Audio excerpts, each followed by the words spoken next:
Hi, I'm so happy to be coming to you again. This time, as I always like to talk about my hair, I have a long ponytail because I pushed my belly button and pulled and it grew. Well, anyway, today I will be sharing two things. The first will be my crab cake recipe, which everybody loves. It's also the same recipe that I use when I'm stuffing my jumbo chicken breast, which is a dinner that I sell probably about 2 or 3 times a year, and it's always a huge hit. So if you get this recipe down, I'm telling you, you will not be disappointed. And the next one is a little surprise thing that I made up and executed it, and it's delicious, and I can't wait for you all to see it. It's not exactly a pretty dish, but it tastes much better than it looks. And if Thanksgiving is one of your favorite meals, you will definitely be pleased because this is Thanksgiving in a bowl, and I'm excited to share it with you. All right, well, we're going to get started now on the crab cake recipe. So what I always need is my handy dandy folder. This is a pan that I got years ago, and I just absolutely love it.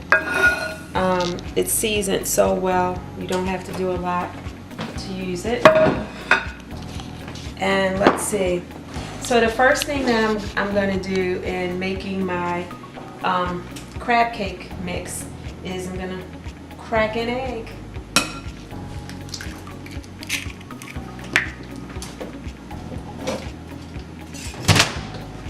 And I like to just whisk that in. Wait, did we get my shoes? No, we didn't get the shoes. Oh my gosh.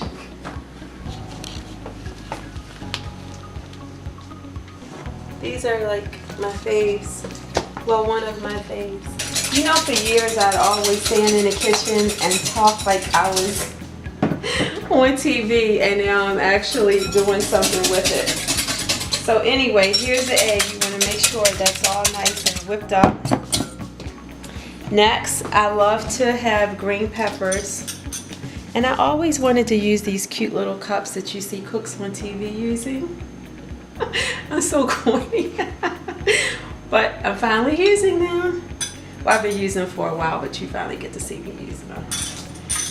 All right, isn't that like just the coolest little stuff? Okay, so that's the green peppers. Just whisk that in there. And I'm going to do some, these are just club crackers to give it some holdability. Whisk that, and then I'm going to take my mayo. Not a whole lot, but I'm doing quite a bit of crab meat here, so. Nice little scoop of that. Always shake your mustard up because it tends to separate from the water. I'm just going to do a squirt of mustard. That might be about a tablespoon. Okay, so next, this is a real Delicious Diva secret ingredient. I always like to put celery seeds, just for that added flavor. I love the taste of celery seeds. And I use it in my potato salad as well. Just a splash of red pepper, nothing major. 1 dot of Worcestershire sauce. That's such a weird name. Worcestershire sauce. Alright, and then I'm going to do a squirt of lemon juice. Here's my Old Bay. And this is the creme de la creme to Maryland crab cakes. If you don't use Old Bay, you're nothing. You're absolutely nothing. Like, why wouldn't you use Old Bay? Okay, and now I'm going to splash in some parsley. And of course you could use fresh. So we're just going to whip this all in there together. Get it nice and whisked in. Next, I had a little bit of crab meat left over. This is lump, but it's not the lump that you're about to see.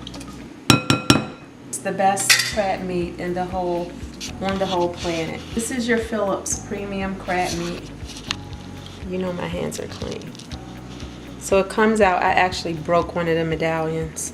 But you can see how big and awesome this meat is.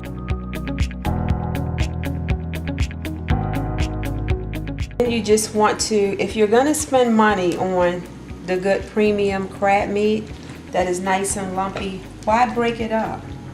You don't want to break it up. You want to leave it as whole as possible so that when you're eating your crab cake, you are getting big, humongous chunks of lump crab. I'm going to broil these. My family mostly likes them fried. I'm not going to fry them. I'm going to broil them. So here we go. And if you're going to eat a crab cake, eat a sizable crab cake. Like eat a palm-sized crab cake. We're just going to lay that on there. Right, Carmen? Yep. There you go. Says the vegan. Right. She's a vegan. I don't know why anybody would want to do that. Like, just like why? But I'll leave that alone. Okay. So this is about all I'm going to use of this right now.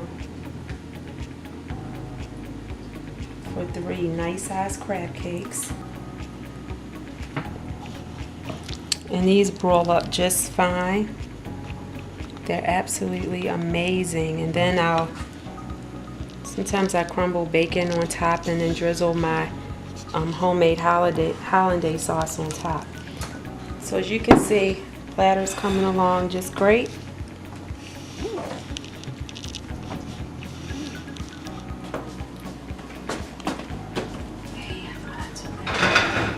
We did it. Those up and put those in there afterwards. So I'm going to clean up and come back with my Thanksgiving in a bowl and show you all how I did that. If you really like Thanksgiving, but you don't want to go through the rigmarole of the whole Thanksgiving dinner, this is a great way to have a little bowl of Thanksgiving. And before the Thanksgiving in a bowl dish, I forgot that I'm also going to roast some asparagus and red onions to accompany the crab. And all I do is drizzle it with olive oil and sprinkle with rock salt. But I don't have any rock salt, so it's just salt and some black pepper. And I'm literally going to roast this just for about 15 minutes because I don't like my veggies soft. Okay. Okay, so here is my creation of Thanksgiving in a bowl soup. Now for this soup, you have to like gizzards and hearts. And what I did was take some gizzards and hearts and roasted them in the oven for about an hour and a half or so, 2 hours possibly, on low. And then I made sliced them up when they cooled off a bit. And in a big stew pot, I took celery, onions, thyme, sage, poultry seasoning, salt and pepper, dash of butter, some broth, and just began to stew that up. Then added the chopped up hearts and gizzards to the pot. And then once that simmered a while, added some more broth in and cooked 2 cups of wild rice, just incorporated it in there. And then I just adjusted my seasonings as I needed to. After it was just about done, that's when I broke up pieces of Swiss chard and put that in there. So if you see a little bit of red on my rice, that's from the leaves of the Swiss chard bleeding onto the rice. But when I tell, and I like a little bit of turkey with my gizzards and hearts. So what I'm gonna do is let you see me tasting this soup. The soup is so good, but right now it's so hot. So let's go. I I do not want a burnt tongue. I hate a burnt tongue.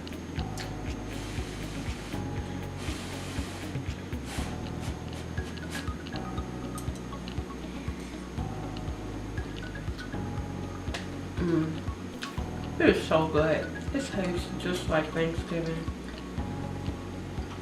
Like, honestly. And I did create this and make this up. So, that's that.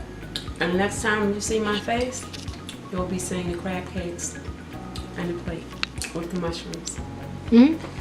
Okay, so here are the roasted asparagus and red onions. They're nice and still crunchy. I can look at them and tell.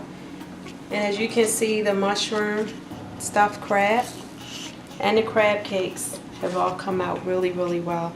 I will not be making my homemade hollandaise sauce because I don't want to. And I don't think it's necessary. So I'm actually just going to scoop one of these onto here. And believe me, they are very, very juicy. Bleeper. Well, there's the fun of live, I guess. So here it is, my crab cake recipe, stuffed mushroom, roasted asparagus, red onions, and my Thanksgiving in a bowl. So my family should be good at least until Thursday, maybe? Let's hope. Okay, thanks for tuning in. Please subscribe if you have not. Please like the video. Please tell me something that you would like to see me do, because I love to cook and I like to record too. All right, thanks.